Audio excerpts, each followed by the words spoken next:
Okay, students, I'm super excited because today we have a special guest in studio from the Washington Department of Fish and Wildlife. Her name is Margen Carlson, and she's going to talk to us about the policies surrounding the beaver bill. Stay tuned. I'm really excited. Watch the interview. Today we are here with Margen Carlson from the Washington Department of Fish and Wildlife. And we're super excited to talk about Senate Bill, let's see if I can remember, 5846. It's okay that I looked it up. There's a lot of numbers out there, otherwise known as the Beaver Bill. So, first of all, thank you so much for being here today. Yeah, my pleasure. And the first thing I'd love for you to enlighten the students with is kind of talk a little bit about what the department does. Happy to, yeah.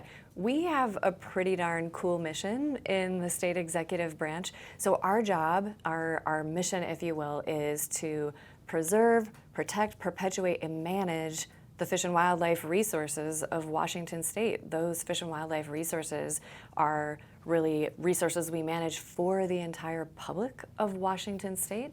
And so we do work both to protect habitats and species who might be at risk. We also do a ton of work trying to help people connect with that nature. So we help provide recreational opportunities, some commercial opportunities, and do things to try to support getting people outdoors. That's awesome. Yeah. Well, and from what I understand, you also do work with like hunting and fishing. That's also a big mission of your department as well. Absolutely, yeah. And I'm glad you're catching me when I use the short words.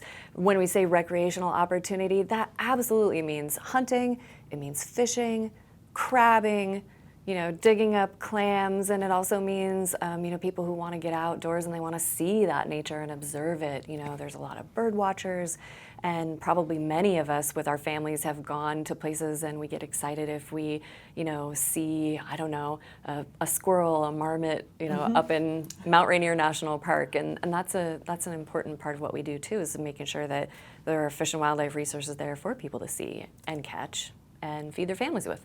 Awesome. Thank you for that. Well, and so, with all those different species that you're talking about and all of the land preservation and things like that, habitat restoration, we do a lot of our work with the legislature, obviously. And so how does your executive department branch work with the legislature in particular? Yeah, I think it's fairly typical of most of the state agencies. The legislature is responsible for setting the policies, the laws of Washington State, and when they're during legislative session, and sometimes in between their active sessions, they're deliberating on ideas. They have something that they've heard about from their constituents or they've thought for themselves that they want to improve. And so most of the time what the executive branch agencies, like the Department of Fish and Wildlife do, is we're like technical support to the legislature. We work in collaboration with them. We help bring them data and analyses or answer their questions. We help them understand what might be the effects of the bills and the ideas that they're considering. And those effects sometimes might be effects on the policy, like what would people be able to do or not do? Or what, would the results of this grant program I'm thinking about be? And sometimes it's also the finances of the state, helping the legislature understand what would be the cost to implement the ideas that they come up with. Right. So when you're talking costs, that's what we see like in the fiscal notes. Yes. So things like in terms of the Beaver bill, like radio callers or things like that or people to actually go out and count the beavers. And that's all included in the advice that you give the legislators. That's absolutely right. And so often there's a lot of dialogue behind the scenes where we try to make sure we understand what the intent of the bill is, and we really have to look carefully at the language and what is the language of the bill really directing us to do. And then we do the best we can to capture those assumptions in our fiscal note. And sometimes there's also a dialogue as the legislators are looking at, their ideal, the thing they wanted to accomplish in the bill, and then often as session goes on and the conversations about balancing the budget come up, the legislators are having to make choices and consider trade-offs like, well, I really want this thing, but that's also a high cost item, and it looks like, our our chamber is going to be able to have this amount of money to put toward this policy. Where do we make those trade-offs? And that's another place where the agencies step in and help identify either what the component costs are, or what, if I do it this way, then how would that change the cost? And so that's all part of that dialogue, really supporting their decision. I would say that's our main role, is supporting their decisions with information and analysis. Okay, so it sounds to me like it really is kind of a partnership, both in the interim, so before the session happens, but then also afterwards. So if this Beaver bill does get passed, then you kind of have more of a directive and only so much money to deal with. But before that, you kind of talked a little bit about this is the money that we actually need. And then it's up to the legislature to give you however much money they can in that. Is that fair? That's a fair assumption? I think that's fair. And I think it's also true, in many ways, the legislators have the toughest part of the job, because we provide them with the information. We provide them with information about options and the financial trade-offs, and then they often are confronted with the tough job of looking at those trade-offs, hearing the support and the concerns about the bill, and ultimately making the decisions about what's going to move forward. And that's definitely their role and responsibility, which we respect. And we try to support that part of the process and leave them the space to make those decisions.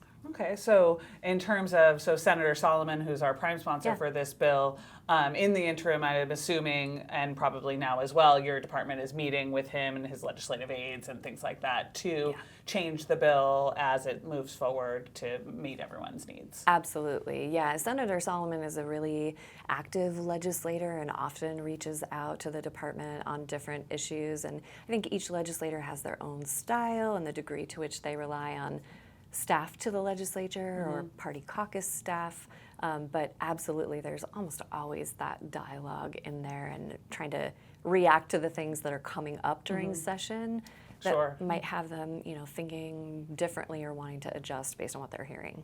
That makes sense. Yeah. I have another question kind of about the public hearing that you testified at, and I watched the whole thing, and hopefully you students watched some of it as well. But we heard a representative from the Tulalip tribe there testify, and he talked a lot about how the Tulalip tribe has been involved with the restoration of beaver for a long time. And can you just talk a little bit about how your department works with tribes in Washington State? Yeah, well, I'll focus in on beaver relative to the bill. A number of Washington tribes really have led the way and were early not only proponents in recognizing that important role of beaver, not just in ecosystems, but tribal governments also have reserved rights for hunting and fishing, and beaver are an important part of tribes' relationships with nature, with our fish and wildlife resources. But in recognition of that importance of beaver to tribes and their own ecosystem goals, they were really early adopters of having beaver relocation programs and really trying to support landowners to find ways of living with beaver so that hopefully we can have more beaver staying in the places where they already exist and they show up on the landscape, and having more communities be open to the idea of having beaver as new neighbors. And so there's a number of tribes in Washington really that have been active for many, many, many years. And that there's certainly some of the organizations, along with some of the nonprofits who work on beaver relocation, that we're going to really need to collaborate with and listen to. We already do a lot of work with those tribal governments, both to support the expertise that they're putting out there around beaver, and also to share information and data. As we move to this idea of actually creating guidance and publicizing guidance, we always want to make sure that we look to the folks who are really on the ground, doing relocations, getting the habitat ready for beaver, as we publish guidance so that it reflects the best of what we all know in Washington. That makes sense. And I suppose the beaver don't know whose land they're living on. It's true. It's true. That's not a really big sure. focus. Not a big for focus them. for them. They're It's like, exactly whose true. land am I on right now? And that kind of brings me to kind of my final question before I have a grammatical question for you. Oh, I hope I pass the test. It's kind of about land ownership and landowners. That is one of the concerns that I was hearing at the public hearing is about whether when beaver are found on people's land and they feel like they need to relocate them for whatever reason, that can be a problem. And then also an issue of like, what if a beaver is relocated on their land or build a pond on somebody else's land that then affects their land? If this bill would be passed and it becomes legislation, does that become part of the study that goes into effect on how to deal with those sorts of issues? Absolutely, and it's a big part of what we and partners like tribal governments and some of the nonprofits and others who are trying to do, help beavers stay in the landscape or translocate them. It's a huge part of what we think about now. What is the surrounding human landscape like? There's hardly a place in Washington that doesn't have some of the stamps of the fact that people live here too, right? So we have roads, we have homes, we have bridges crossing rivers, and that is also really important. Humans are part of the ecosystem too. And if what we're hoping for is more solutions that will last, for keeping beaver on the landscape and having them show up in more places, we have to look at those interactions between beaver and people and human communities. And so I think it's really important to recognize that there are options that we have, and some of the first things that we and other partners working on this topic and helping the beaver be on the landscape think about is what is the nature of that human landscape, and can we use tools that help the beaver stay there but maybe protect the surrounding landscape from damaging important crop trees or really important pieces of the landscape for people, prevent flooding, some of those things that tend to be the first signal that there might be a conflict or that the beaver neighbors aren't working out for the people. And there's things that we can do to help people prevent those problems or sort of minimize those problems. Another important tool on the front end is doing some outreach and education and just helping communities that either have beaver or we hope might have beaver in the future know about beaver and what to expect and why it might be important for our own interests in climate change to have beavers stay there. It's also really important that we have other options and tools as if that doesn't work and there's just, there's a beaver and they're doing what they do, creating a dam and a pond behind it, and it's just too close to mission critical people stuff like a road or somebody's home. We need to have other options. Relocating a beaver to another place is a really important tool, and it's also important to remember that that is not a silver bullet. Beaver really need kind of particular things like depths of water that they can hide in if there are predators around. They need to have enough trees that are their food, and so oftentimes we have to do some work to the habitat that we want to relocate beaver to so they can be successful there. None of us would ever want to relocate a beaver to a place that it's not able to meet its needs, and then the beaver doesn't survive there. Sure. Right now there aren't enough habitats that are ready for that, such that relocation, what's another way of saying it? We couldn't relocate every beaver to a new place and avoid the conflict altogether. I So see. it's why it's part of the conversation Right. now. And there's work for people to do to live with beaver, and then there's going to be some places where it's really not a good fit. Not going to work. And I guess the other piece was that I heard you talk about education as being part of the bill as well, as educating landowners, educating people about the importance of beaver and kind of where they go. And I saw that also in the fiscal note. Absolutely. Of like that's people power, right? You need those people to do that education. Yeah, and it's huge. I mean, that is absolutely one of the benefits of Senator Solomon's vision for the bill is having a grant program that can give some of those resources to a community or an individual landowner or a partner relocating beaver.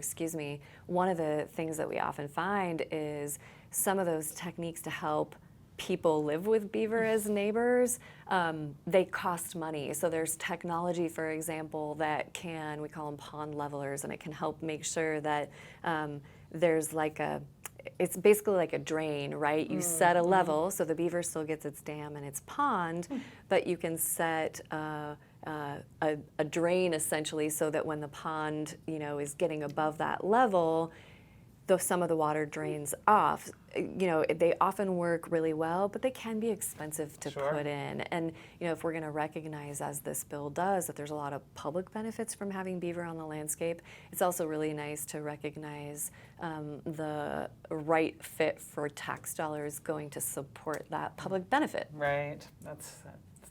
I think that's a great way to kind of end our conversation with really the focus on the fiscal note and what is the benefit, the cost benefit analysis. And as we have so many things that we want to fix in our society, how does the legislature go about doing those things? It's a lot. It is a lot, yeah. And like you said, you talked earlier about the trade-offs and the dialogue we try to help support them in to think about that, and the cost is a big part of it. Right. And now for my grammatical question. Okay. So I hear you say beaver and not beavers. Is multiple beavers like multiple moose? They're just moose? Yeah, man, I don't know the technical answer to that.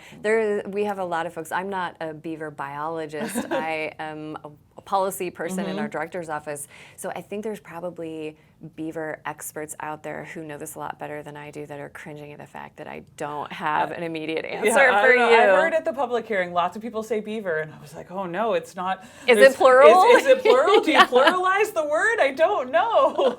Well, I'd be excited, regardless of what the grammatically correct answer is. If that makes people want to talk about it and think about the policy, I'm in. All right. Well, thank you so much for joining us today. Students, find out. That was really interesting. I was wondering, some of the things that she was talking about really stuck in my mind. One, how does the executive branch actually work with the legislature? Some of the things that I was really excited about to hear was about the finances, that we got to make some priorities. And she works for the Department of Fish and Wildlife, so clearly her priorities lie in the environmental realm. But even she was really thinking about, well, we can't possibly do it all.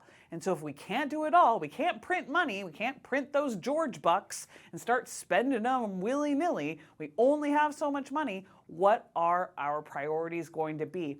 And I thought it was really interesting how she talked about the relationship that the executive branch has with the legislature to make sure that those dollars are spent in a fiscally responsible manner and ones that benefit all of Washingtonians. I hope that you found that interesting too. So we'll see what happens with our little critters.